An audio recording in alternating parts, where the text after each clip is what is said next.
Fala aí, beleza? Bora para mais uma resolução de questões do Enem, né? Basicamente desse Enem 2023, prova rosa de física, da parte da física. E na primeira parte, que é a questão 91, ela diz o seguinte: é comum em viagens de avião sermos solicitados a desligar aparelhos cujo funcionamento envolva a emissão ou recepção de ondas eletromagnéticas. Uma atenção nessa partezinha aqui de ondas eletromagnéticas, que aqui eu já vou eliminar uma das alternativas, no caso como os celulares. A justificativa dada para esse procedimento é, entre outras coisas, a necessidade de eliminar fontes de sinais eletromagnéticos que possam interferir nas comunicações via rádio dos pilotos com a torre de controle. Essa interferência poderá ocorrer somente se as ondas emitidas pelo celular e as recebidas pelo rádio do avião, né? Vamos lá. Na letra A, forem ambas audíveis. Não, isso aqui já não pode ser, exatamente porque eu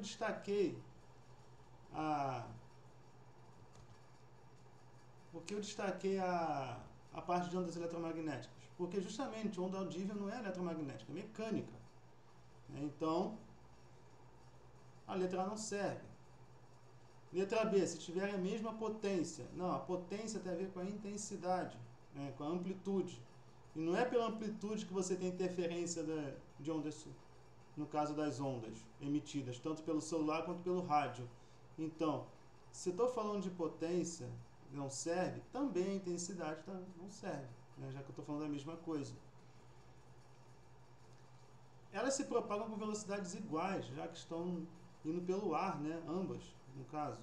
Então aqui não cabe a letra E. Então a única plausível aqui para a gente destacar como correta é a letra E, é a letra C, perdão. Já que para você ter interferência de ondas, elas precisam estar na mesma frequência, né? Onde você tem os antigos, né, no caso, que ouviam rádio nas estações, as estações são as frequências. Então você podia às vezes estar ouvindo duas estações na mesma frequência ali, né? Então é onde acontecer a interferência de uma estação com a outra. Então a resposta correta aqui é a letra C, tiver a mesma frequência. Próxima questão 97, e ela diz o seguinte: o petróleo é uma matéria-prima muito valiosa e métodos geofísicos são úteis na sua prospecção. É possível identificar a composição dos materiais estratificados medindo-se a velocidade de propagação do som, uma onda mecânica, como eu tinha falado na questão anterior, através deles. Considere que uma camada de 450 metros de um líquido se encontra presa no subsolo entre duas camadas rochosas, conforme o esquema. Então, você tem um esquema aqui entre a rocha, né? Tem o emissor e detector de pulso. Ele passa pela rocha, passa pelo líquido, passa pela rocha de novo, né? Esse seria o caminho natural. Obviamente, você está falando de emissão e detecção, ou seja, você vai ter uma recepção também. Um pulso acústico que gera uma vibração mecânica é emitido a partir da superfície do solo, onde são posteriormente recebidas duas vibrações refletidas, que no caso são os ecos, né? A primeira corresponde à reflexão do pulso na interface superior do líquido com a camada rochosa, que no caso seria a partir daqui, ó, né, onde está o esquema, na primeira rocha. E a segunda vibração deve-se à reflexão do pulso na interface inferior, ou seja, aqui na rocha inferior.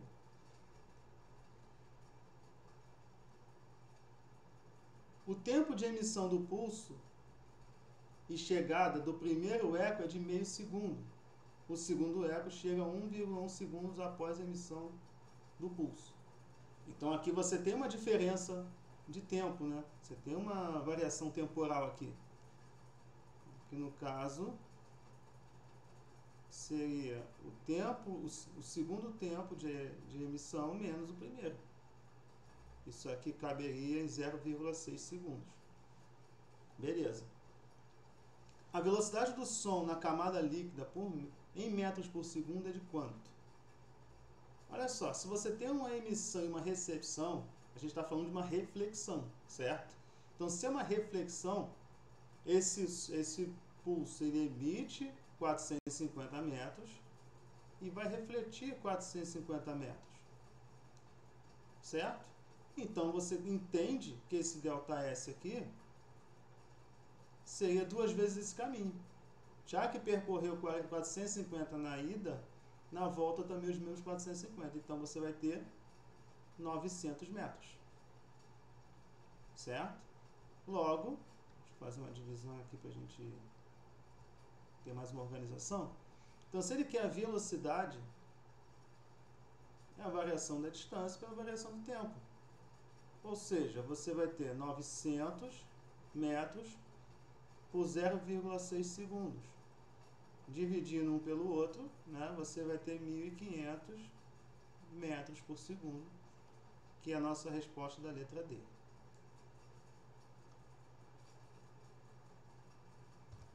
Próxima questão, questão 98, de gases perfeitos, né, ela diz o seguinte: o manual de um automóvel alerta sobre os cuidados em relação à pressão do ar no interior dos pneus. Recomenda-se que a pressão seja verificada com pneus frios, ou seja, a uma temperatura ambiente. Um motorista desatento a essas informações realizou uma viagem longa sobre um asfalto quente e em seguida verificou que a pressão inicial do interior do seu, no caso o P0, né, no interior dos pneus não era a recomendada pelo fabricante. Na ocasião, a temperatura dos pneus era T0. Após um longo período em repouso, os pneus do carro atingiram a temperatura ambiente T. Então, ou seja, teve uma alteração de temperatura também aí. Durante o resfriamento. Aqui, ó. Então, isso aqui, ó, durante o resfriamento.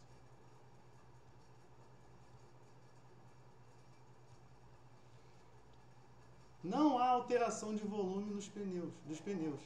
Essa daqui, então, é mais importante ainda. Não há alteração de volume dos pneus. E na quantidade de ar no seu interior. Considere o ar dos pneus um gás perfeito, também denominado gás ideal. Durante o processo de resfriamento, os valores de pressão em relação à temperatura são representados por qual gráfico? Vamos lá analisar gráfico por gráfico aqui. Se ele está falando de diminuição de temperatura, você também tem uma diminuição na pressão, certo? Então, pressão e temperatura, segundo a lei de Charles, elas são diretamente proporcionais. Então, aqui no caso, se você não tem alteração no volume, você está falando de uma transformação isométrica, certo? Então, se é uma isométrica, tanto a temperatura quanto a pressão tem que ser variada. Né? Então, aqui nesse caso, você está tendo uma pressão constante. Já não serve essa parte. E aqui a temperatura também está constante. Em situações diferentes, sendo que aqui eles são, um depende do outro. Né? Se você forma um gráfico, um termo vai depender do outro. Eles não estão se tratando de forma independente. Então, a letra está errada porque pelo comportamento que eu citei ainda há pouco. Na letra B, você tem uma mudança de temperatura reduzindo. Ok, nem assim está certo, né? Porque justamente a pressão continua constante aqui. Também não serve. Esse gráfico de curva é de uma isotérmica. Não estou falando de isotérmica, estou falando de isométrica. Também não serve. O da letra D, você está tendo uma crescente de pressão. Aqui, ó. É resfriamento. Resfriamento não é crescente de pressão, é decréscimo de pressão. Então também está errado. Então a única mais conveniente aqui é o gráfico da letra E, onde realmente a pressão está diminuindo, assim como o seu volume também está diminuindo.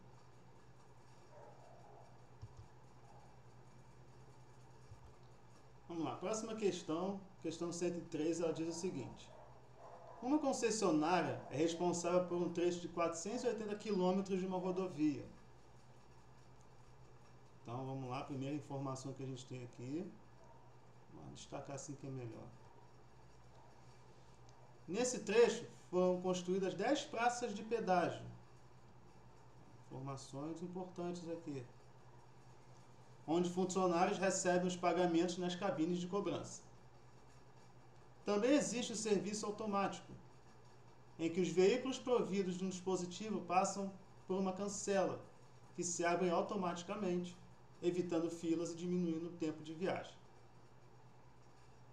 Segundo a concessionária, o tempo médio para efetuar a passagem em uma cabine é de 3 minutos. E as velocidades máximas permitidas na rodovia são 100 km por hora para veículos leves e 80 km por hora para veículos pesados. No caso de grande porte, né? Considere um carro e um caminhão viajando, ambos com velocidades constantes e iguais às máximas permitidas, e que somente o caminhão tem o serviço automático de cobrança. O que isso quer dizer? Carros de passeio não vão ter esse serviço automático, então você vai ter que fazer uma compensação no tempo aqui. E é isso que a gente vai ver agora. Comparado ao caminhão, quantos minutos a menos o carro leva para percorrer toda a rodovia? Então vamos lá. Vamos começar pelos veículos leves. Né? Veículo leve eu vou chamar de 1, tá? Que é o vermelhinho aqui. E veículos pesados eu vou chamar de 2, tá? Que é o azulzinho aqui. Então vamos lá. A velocidade dos veículos leves são de 100 km por hora. A distância percorrida vai ser de 480. Então ele quer saber o tempo. Nessa situação vai ser o quê? A distância percorrida pela velocidade. No caso, a velocidade do carro. A distância percorrida é de 480 km. E a velocidade é de 100 km por hora. Obviamente, você dividindo um pelo outro, você vai ter 4,8 horas. Então, guarda essa informação? Não necessariamente, porque você vai precisar justamente da compensação. Já que o carro não tem o serviço de... Como é que é no caso aqui? Da cobrança automática. O carro leve não tem esse serviço. Então, você vai ter que fazer a compensação do tempo. Então, você vai ter aqui que o tempo da cobrança do carro, da não cobrança automática, vai ser de 10 praças de pedágio vezes o tempo de 3 minutos. Ou seja, você vai ter 30 minutos aqui. E 30 minutos corresponde a meia hora. A gente está trabalhando em horas. Eu sei que a resposta tem que ser dada em minutos, né? Mas a gente calcula tudo em horas, vão ser números menores. Depois a gente passa para minutos. Não tem problema nenhum fazer isso. Tá? Então, obviamente, aqui a soma dos tempos, né? A soma do tempo total vai ser de 4,8 mais 0,5. Isso vai dar em torno de 5,3 horas. Então, essa informação aqui do tempo total de 1, a gente guarda aqui. Tá? Então, tem que fazer essa compensação, já que o veículo leve, né, os carros, eles não passam, eles não atendem o serviço de cobrança automática. Diferente dos caminhões, né? O caminhão, você vai ter o seguinte: você vai pegar o tempo dele e vai fazer a mesma coisa, pegar a distância e dividir pela velocidade. A distância percorrida também vai ser de 480, só que a velocidade do caminhão, ou seja, dos veículos de grande porte, de 80 km por hora. Logo, você vai ter um tempo de 6 horas. E aqui eu não preciso fazer a compensação. Por que eu não preciso fazer a compensação? Porque veículos de grande porte, eles passam pela cobrança automática. O que você vai fazer aqui é o seguinte agora, né? No caso aqui, esse aqui vai ser o nosso T2 também. T2 maiúsculo, né? já que a cobrança automática tira esse tempo aqui, reduz esse tempo aqui. Então ele quer saber a diferença entre os dois, né? Dos carros que passam pela cobrança automática e os carros que não passam pela cobrança automática. Então o que vai acontecer? Você vai pegar e vai fazer a diferença dos tempos. T2, meu 2 aqui sempre fica zoado, menos T1. Então meu T2 vai ser 6 horas, meu T1 5,3 horas. Isso corresponde a 0,7 horas. Que se você multiplicar por 30, perdão, se você multiplicar por 60, você vai ter 42 minutos. E isso nos leva à resposta da letra B. Beleza? Atenção nos detalhes. Essa questão não é uma questão com cálculo difícil, mas então, são detalhes que fazem diferença. Porque, por exemplo, se você marca aqui 4,8 e esquece de fazer essa compensação aqui, ó, você ia somar 4,8 com 6, né? E consequentemente achar o resultado errado. Beleza? Próxima questão, questão 105, que fala sobre calorimetria. Ela diz o seguinte: em uma indústria alimentícia, para a produção de doce de leite, utiliza-se um tacho de parede oca com uma entrada para vapor de água a 120 graus Celsius e uma saída de água líquida em equilíbrio com vapor a 100 graus Celsius. Ó, duas informações aqui cruciais, né? Vapor de água a 100 graus Celsius e aqui, ó, você tem uma mudança da água do estado líquido para o vapor a 100 graus Celsius. Então aqui você tem dois tipos de transformação. Ao passar pela parte oca do tacho, o vapor de água transforma-se em líquido. Isso aqui, já cantou a pedra aqui, liberando energia.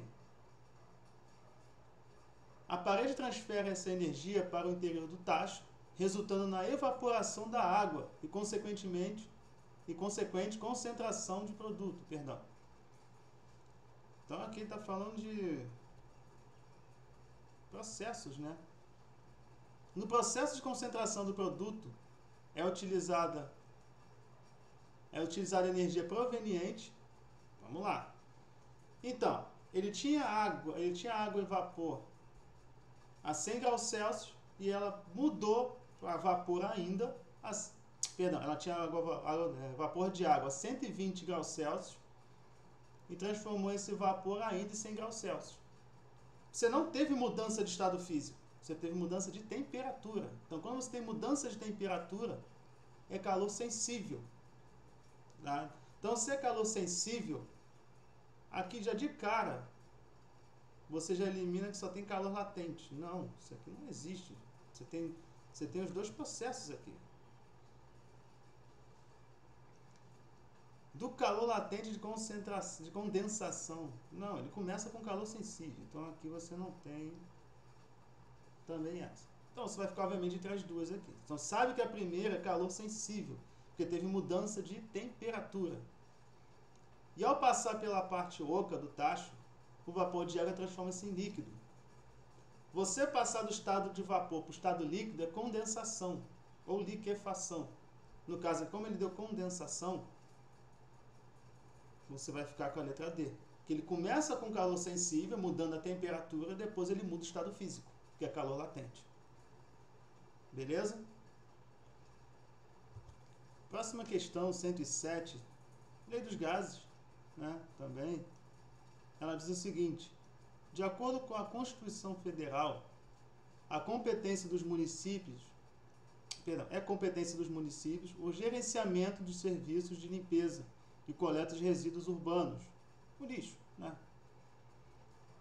No entanto, há relatos de que parte desse lixo acaba sendo incinerado, liberando substâncias tóxicas para o ambiente, causando acidentes por explosões, principalmente quando ocorre incineração de frascos de aerossóis, como por exemplo desodorantes, inseticidas, repelentes. A temperatura elevada provoca a vaporização de todo o conteúdo dentro desse tipo de frasco, aumentando a pressão em seu interior, até culminar na explosão da embalagem.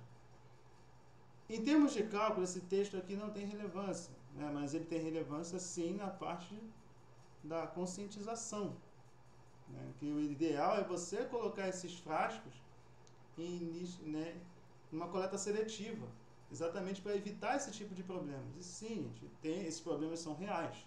Tá?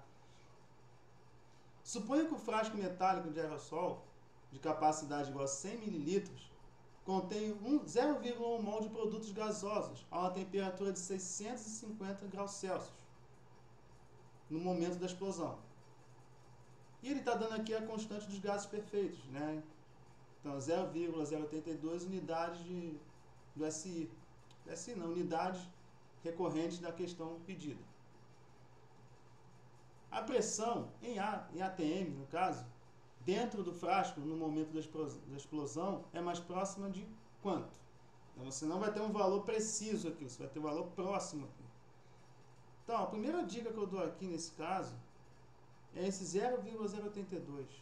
Eu sempre recomendo transformar isso aqui em fração, que dependendo da situação facilita um pouco a nossa conta. Como é que eu vou saber as unidades que eu vou usar? Na unidade da constante. A temperatura tem que ser em Kelvin, número de mols em mols, a pressão em ATM, como a própria questão pediu, e o volume em litros. Só que aqui o volume está em mililitros. Então, para eu passar de mililitro para litros, né, eu divido por 1000. Ou seja, se você tem 100 mililitros, isso corresponde a 0,1 litros.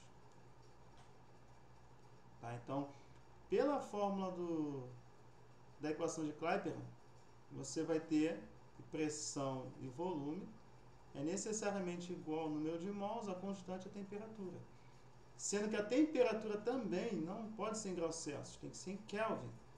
Então, a temperatura aqui vai ser 650 mais 273. Isso corresponde a 923 Kelvin. Ou seja, eu quero saber a pressão. O meu volume é de 0,1 litros. O número de mols, 0,1 também. A minha constante é 82 sobre 1000.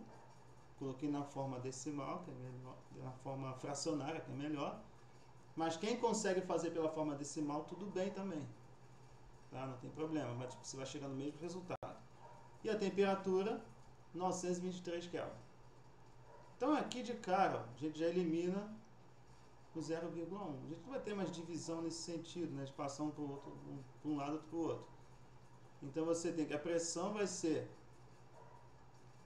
82 vezes 923.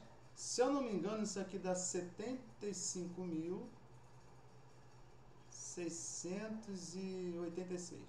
Deu uma colinha aqui. Dividido por 1000.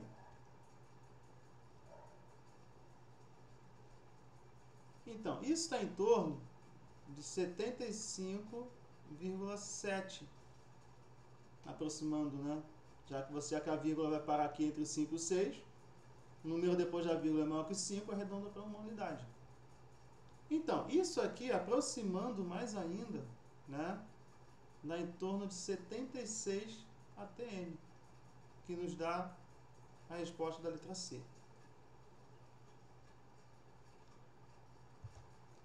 Vamos lá, próxima questão de eletrodinâmica, questão 108, ela diz o seguinte: um circuito com 3 lâmpadas incandescentes idênticas, né? Essas informações aqui, esses detalhes, tem que ficar atentos. Representado na figura, consiste em uma associação mista de resistores. Então, o que é uma associação mista? Ela pode ser série, né, como ela está na sequência aqui, ó, e tem algumas paralelas, né? As lâmpadas estão ligadas em paralelo com os resistores.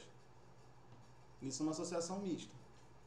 Cada lâmpada L1, L2, L3 é associada em paralelo a um resistor de resistência R formando um conjunto. Então, cada lâmpada, como eu disse anteriormente, está em paralelo com o resistor.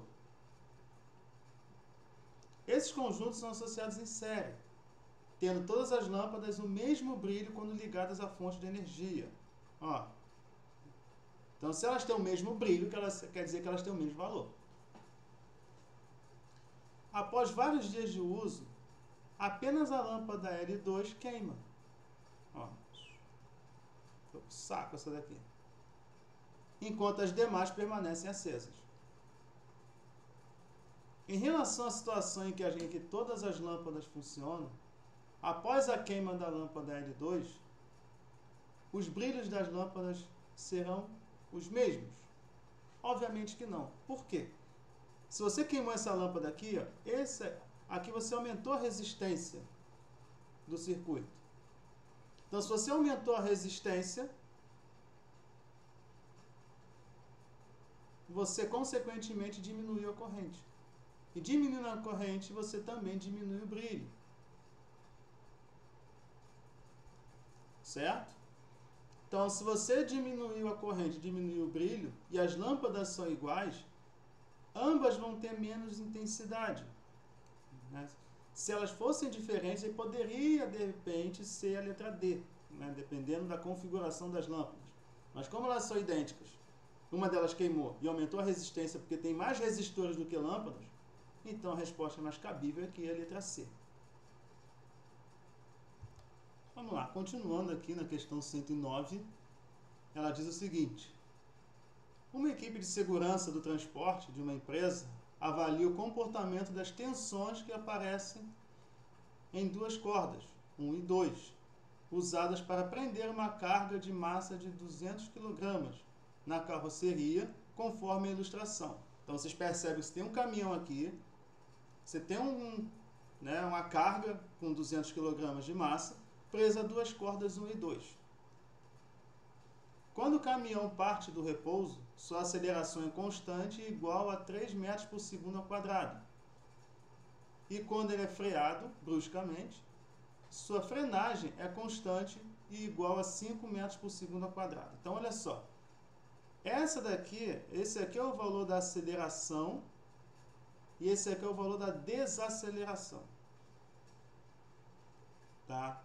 Então, aqui a sua aceleração, 3 metros por segundo ao quadrado, sua desaceleração, ou seja, sua frenagem, é de 5 metros por segundo ao quadrado. Então, tem outra informação também aqui da massa, né? Então, tudo que for informação aqui a gente vai separar. Em ambas as situações, a carga encontra-se em iminência de movimento. E o sentido do movimento do caminhão está indicado na figura. Está aqui. O coeficiente de atrito estático entre a caixa e o assoalho da carroceria é igual a 0,2. Então aqui você não vai desprezar atrito. Considerando a aceleração da gravidade igual a 10 metros por segundo ao quadrado, as tensões iniciais das cordas iguais a 0 e as duas cordas ideais, no caso aqui, né? As tensões iniciais das cordas é igual a 0, são iguais a 0, e as duas cordas são ideais. Então, numa situação de repouso, né, as tensões são as mesmas. Na situação de aceleração e frenagem do caminhão, respectivamente, as tensões das cordas T1 e T2 em newtons é igual a quanto?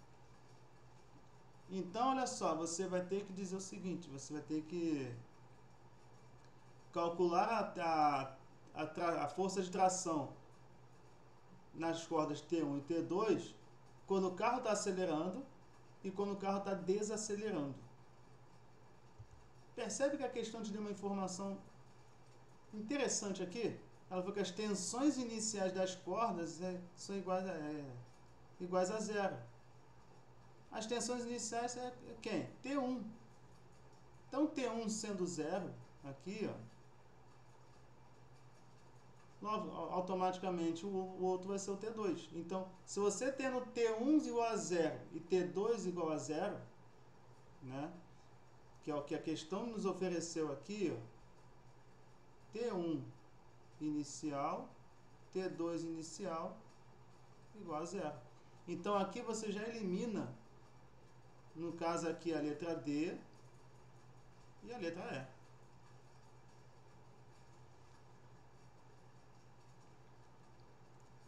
Porque aqui na aceleração, T1 é igual a zero. Na desaceleração, T2 é igual a zero.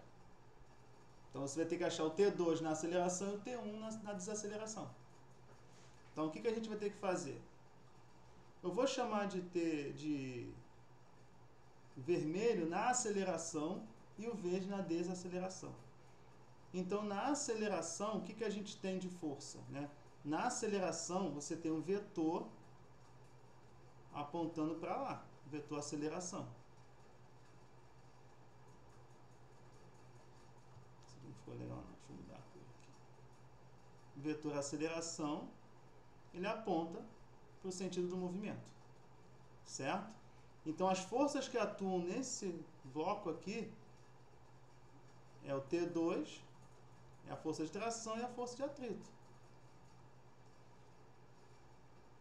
Então, se ele está tendendo, se ele está se movimentando, a tendência da força de atrito é vir para cá, certo?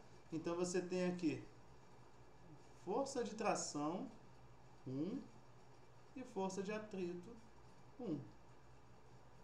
Tudo na aceleração, certo?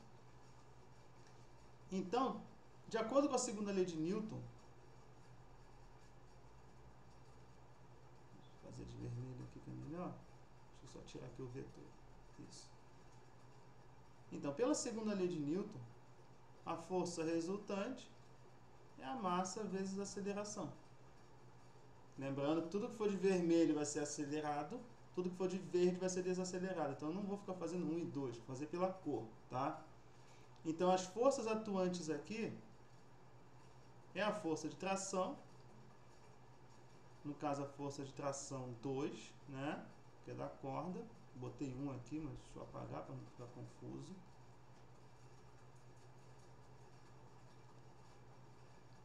Mais a força de atrito, igual a massa vezes a aceleração. Beleza. A minha força de tração não tem. É ela que eu tenho que achar. A minha força de atrito é MGH, né, no caso. Tem a potencial gravitacional, nada a ver. MG, né? Isso. Deu uma bugada aqui, mas resolvi, tá? Então, aqui a massa vezes a aceleração. Esse μ é o coeficiente de atrito. E a questão nos deu, ele vale 0,2. A massa do bloco, da carga no caso, vale 200. E o G vale 10.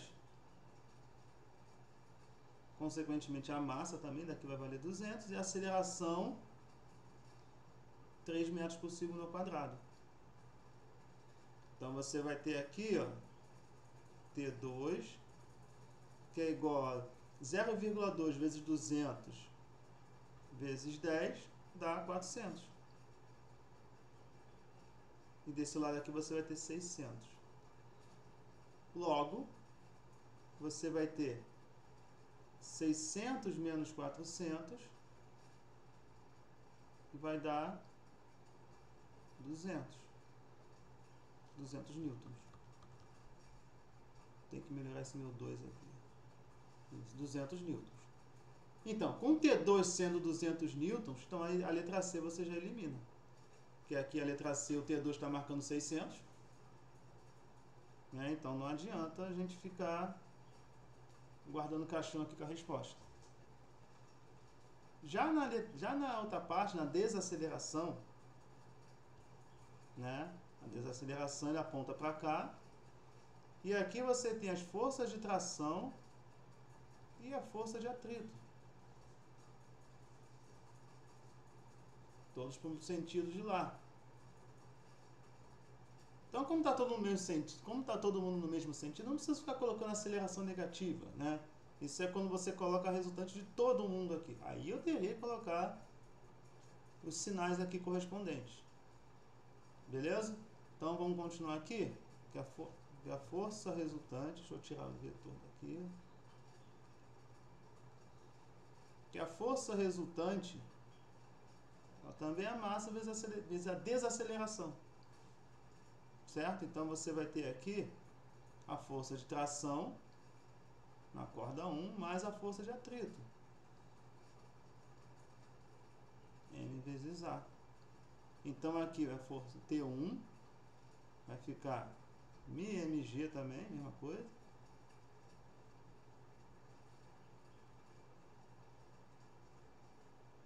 O coeficiente de atrito continua o mesmo. Aqui também, aqui desse lado continua a mesma coisa, não muda, né? O que vai mudar aqui vai ser a desaceleração, que vai ser de 5. Então você vai ter aqui no caso 400, que é igual a 1000. Ou seja, você vai ter o T1 igual a 1000 menos 400. Isso vai dar 600 newtons. Então, qual a opção que eu tenho? T2 na aceleração com 200 newtons e T1 na desaceleração com 600 newtons. No caso aqui que a gente tem, a resposta é a letra A. Beleza? Essa daqui foi um pouquinho mais chatinha, você tinha que fazer 2 cálculos. Tá? Mas aí você tem que seguir a ordem exatamente. Tá? Se você começou pela aceleração, você tem que fazer pelo movimento acelerado primeiro, depois você faz pelo movimento desacelerado. Beleza? Vamos lá, a famosa questão 114, né, do Cebolinha e do Cascão, né, essa daqui rendeu algumas controvérsias de alguns candidatos, mas eu vou explicar o que realmente acontece aqui. E ela diz o seguinte: na tirinha de Maurício de Souza, os personagens Cebolinha e Cascão fazem uma brincadeira utilizando 2 latas e um barbante. Ao perceberem que o som pode ser transmitido através do barbante, resolve alterar o comprimento do barbante para ficar cada vez mais extenso. Ou seja, eles quiseram pegar esse barbante aqui e aumentar o comprimento dele, né, para ficar um mais longe do outro. As demais condições permanecem inalteradas durante a brincadeira. Na prática, à medida que se aumenta o comprimento do barbante, ocorre redução de qual características da onda sonora? Vamos lá. Primeiro que aqui, ó, comprimento de onda, né, características da onda sonora. Então são as qualidades fisiológicas do som. Que aqui você tem a altura e a amplitude, né, que tem a ver com a característica da onda sonora, as qualidades sonoras. Período, velocidade e comprimento de onda são algumas formas básicas de comprimento de onda, de ondas sonoras. E elas se aplicam também a ondas luminosas. Então não vamos trabalhar com período, velocidade e comprimento de onda. Então, se você tem um aumento no comprimento do barbante, você tem uma redução no volume do som. Por que eu falei volume do som? O volume do som está diretamente ligado com a amplitude, né? Ou seja, a intensidade sonora. Então, se você aumenta o comprimento da corda, você vai diminuir a intensidade dessa onda. Consequentemente, você vai diminuir a amplitude. Resposta, letra C. Vamos lá, questão 115, né? Ela diz o seguinte: informações digitais, ou seja, dados, são gravadas em discos óticos como CD e DVD, na forma de cavidades microscópicas. A gravação em leitura ótica dessas informações são realizadas por um laser, fonte de luz monocromática. Quanto menores as dimensões das cavidades, mais dados são armazenados na mesma área do disco. O fator limitante para a leitura de dados é o espelhamento da luz pelo efeito da difração, fenômeno que ocorre quando a luz atravessa um obstáculo com dimensões de ordem de seu comprimento de onda. Ou seja, né, difração é aquela onda que contorna o obstáculo também. Essa limitação motivou o desenvolvimento de lasers com emissão de menores comprimentos de onda, possibilitando armazenar e ler dados em cavidades cada vez menores. Essa informação aqui, ó, vamos lá, tem uma informação bem importante aqui. Emissão em menores comprimentos de onda. Tá, vamos guardar essa informação. Em qual região espectral se situa o comprimento de onda do laser que otimiza o armazenamento e leitura de dados em disco de uma mesma área? Olha só. Primeiro, vou colocar aqui o espectro eletromagnético. Pronto, está aqui. No caso, se eu quero menores comprimentos de onda, eu quero maiores frequências. Como eu sei disso? Olha aqui. Eu tenho essa região comprimento de onda e essa região é a frequência. Vamos pensar comigo. Menores comprimentos de onda são esses daqui. Logo, maiores frequências estão para cá, né? Nessa escala para cá. Então, se eu quero um menor comprimento de onda, eu quero uma maior frequência. Então, se eu quero uma maior frequência, das opções que eu tenho aqui, a luz que mais se aproxima, né? A cor que mais se aproxima de frequências maiores é a da luz violeta. Resposta à letra A. Vamos lá, na sequência, a questão 116, ela diz o seguinte: o Bluetooth é uma tecnologia de comunicação sem fio, de curto alcance, presente em diferentes dispositivos eletrônicos de consumo. Ela permite que os aparelhos eletrônicos diferentes se conectem e troquem dados entre si. No padrão Bluetooth, denominado de classe 2, as antenas transmitem sinais de potência igual a 2,4 mW e possibilitam conectar dois dispositivos distanciados em até 10 metros. Considere que essas antenas se comportam como fontes pontiformes que emitem ondas eletromagnéticas esféricas. Aqui uma informação parece boba, mas vocês vão entender por que eu marquei isso aqui. E que a intensidade do sinal é calculada pela potência por unidade de área. Justamente você tem, né, a fórmula da intensidade sonora, que é a potência em função de uma área. Considere 3 como valor aproximado para π. Então, vocês já estão percebendo que vão usar o valor de π aqui nessa história, né? Para que o sinal de Bluetooth seja detectado pelas antenas, o valor mínimo da sua intensidade em watts por metro quadrado é mais próximo de quanto? Então, vamos tentar entender o contexto aqui da história. Uma figurinha bem básica aqui. Pronto, está aqui o esquema bem básico, né? Você tem um transmissor e um receptor, e eles estão a 10 metros de distância entre si. E essas ondas têm um formato esférico. O que isso quer dizer? Você tem algo disso aqui, ó. Então, se você tem esfera, ele não te deu o valor de área aqui, ele te deu o valor de distância, deu o valor do π, deu o valor da potência também. Então, o que a gente tem de informação aqui? Que esse A vai ser a área da esfera, ou seja, 4π vezes R, ou no caso, 4π vezes D ao quadrado. Então, a fórmula da área da esfera, 4πr ao quadrado. Mas como está falando da distância do transmissor até o receptor, e elas são uma onda eletromagnética de formato esférico, entende-se que essa distância é o raio, né? Então, eu posso substituir o raio pelo D. É a mesma coisa, tá? São unidades de comprimento. Então, você tem que a potência aqui vai ser de 2,4 miliwatt, ou seja, 10 a menos 3.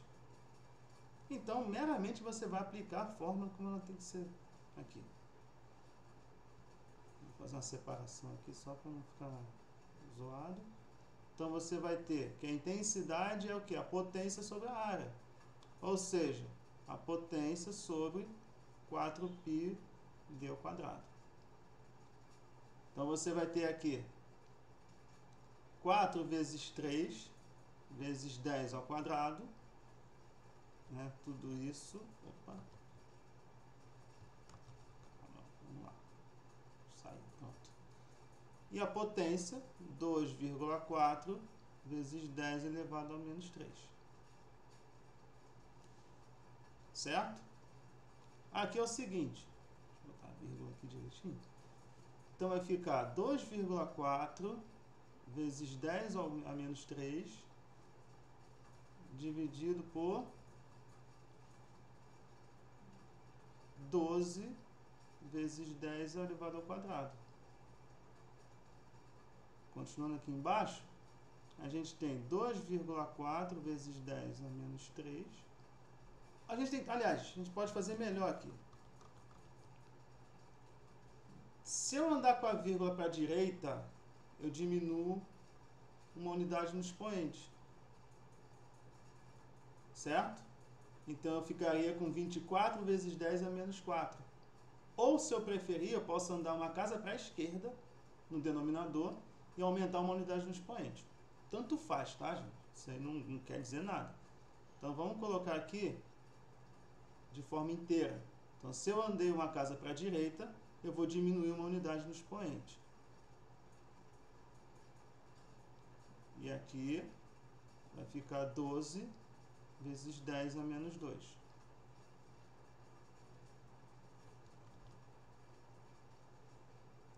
24 sobre 12 dá 2.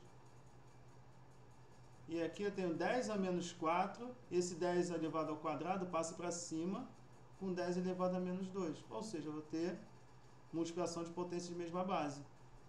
Ou seja, 2 vezes 10 elevado a menos 6 watts por metro quadrado. Então, se eu tenho 2 vezes 10 a menos 6, eu tenho justamente a resposta da letra A. Beleza? Vamos lá, questão 119. Né? Ela diz o seguinte aqui. O fogão por indução funciona a partir do surgimento de uma corrente elétrica induzida no fundo da panela, com consequente transformação de energia elétrica em calor por conta do efeito Joule. A principal vantagem desses fogões é a eficiência energética, que é substancialmente maior do que nos fogões convencionais. A corrente elétrica mencionada é induzida pelo quê? O que provoca essa corrente elétrica? No caso, se eu estou falando de corrente elétrica, ela se dá pela lei de Faraday. A corrente induzida ela é provocada pelo fluxo magnético, certo? E esse fluxo magnético ele é provocado pela variação do campo magnético. Então, obviamente, resposta bem direta aqui, letra D. Vamos lá, questão 120, ela fala sobre estática, E ela diz o seguinte: uma academia decide trocar gradualmente seus aparelhos de musculação. Agora, os frequentadores que utilizam o aparelho do tipo 1 podem também utilizar os aparelhos do tipo 2, representados na figura, para elevar cargas correspondentes às massas M1 e M2, com velocidade constante. A fim de que o exercício seja realizado com a mesma força F, vou pegar aqui essa informação também que ela é importante,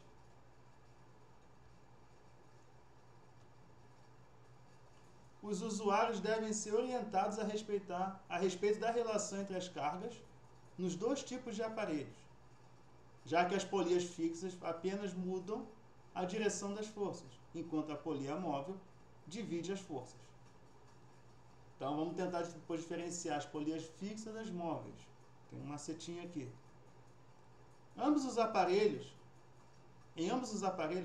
considerem as cordas inextensíveis, as massas das polias e das cordas desprezíveis e que não há dissipação de energia. Então você tem os aparelhos do tipo 1 e do tipo 2, ele tem sim uma diferença assim entre eles. Para essa academia, qual deve ser a razão da massa 2 com a massa 1 informada aos usuários? Então aqui a gente vai trabalhar com uma certa proporção aqui.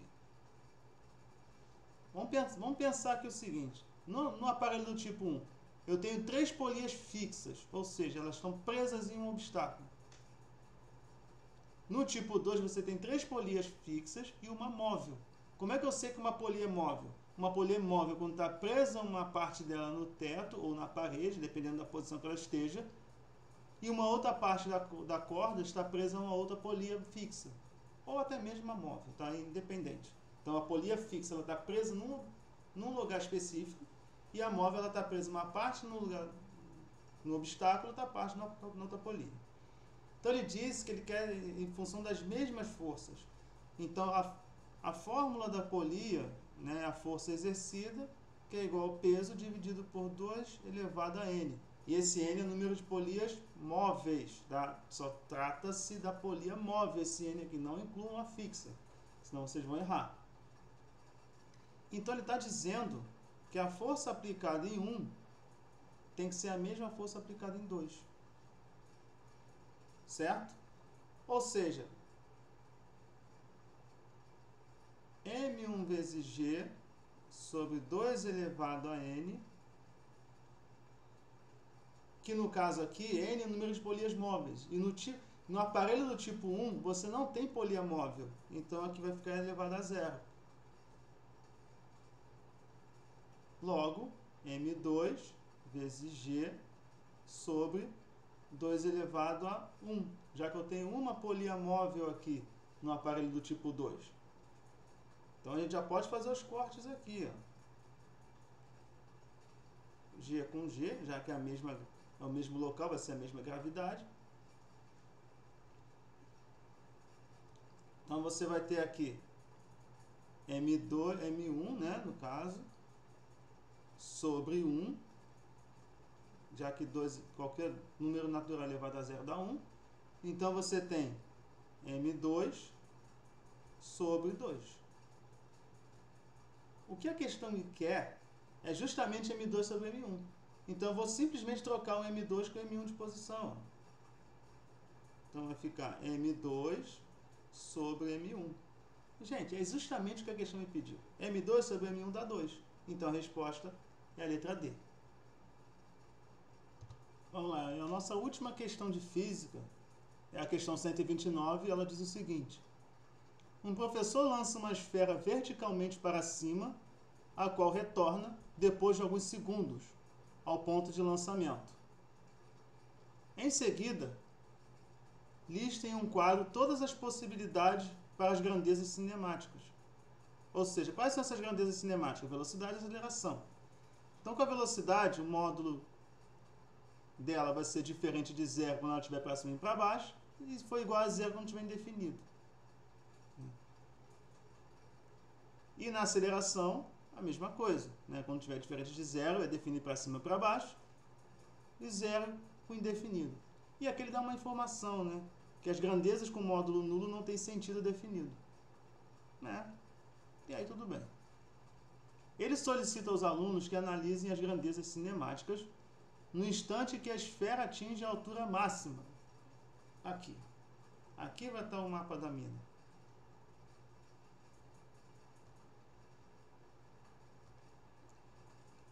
Escolhendo uma combinação para os módulos e os sentidos das velocidades da aceleração. A escolha que corresponde à combinação correta é qual? Vamos lá. Ele jogou um objeto para cima, consequentemente esse objeto vai cair. Certo? Lá na altura, lá no ponto máximo da trajetória, a velocidade vai ser igual a 0. Deixa eu tirar o vetor aqui da caneta. No ponto mais alto, a velocidade vai ser igual a 0. Né, na altura máxima, no caso aqui. Na altura máxima, a velocidade vai ser igual a 0. E é claro, né, se ele está falando das acelerações, né, o que vai acontecer? No ponto mais alto, você tem aqui a força-peso, né, atuando como única. Já que durante a subida ou durante a descida, você vai ter somente o quê? A força-peso, já que a resistência do ar no ponto mais alto ela vai ser 0. Então, já que você vai ter somente a força-peso, você vai ter ela no sentido da gravidade apontando para baixo. Ou seja, a força resultante que você vai ter Durante a trajetória você teria resistência do ar. No ponto mais alto, na altura máxima, essa resistência do ar não tem. Então você vai ficar só com a força-peso. E ela vai estar o quê? Apontando para baixo. Então, você tendo a velocidade na altura máxima igual a zero e uma aceleração na altura máxima diferente de zero, a que mais cabe aqui é a letra C. Beleza? Gente, então é isso. Tá? Eu sei que ficou um pouco longo o vídeo, né? Mas eu tive que explicar as questões com mais detalhes. Mas se você chegou até aqui, dá um likezinho aí, compartilha, né? Para chegar mais gente aí. Sim, sei que tem vários vídeos com essa pegada, mas a minha é só mais uma. Mas se meus métodos foram eficazes e foram de acordo com o que vocês pudessem entender, isso já vai me deixar feliz, tá bom? Então, vamos pegar aqui no caso aqui as próximas matérias, né, que seria matemática, química e biologia. E a gente vai fazendo aí de acordo com a demanda aí, tá bom? Forte abraço, gente, se cuida aí. Valeu e até a próxima.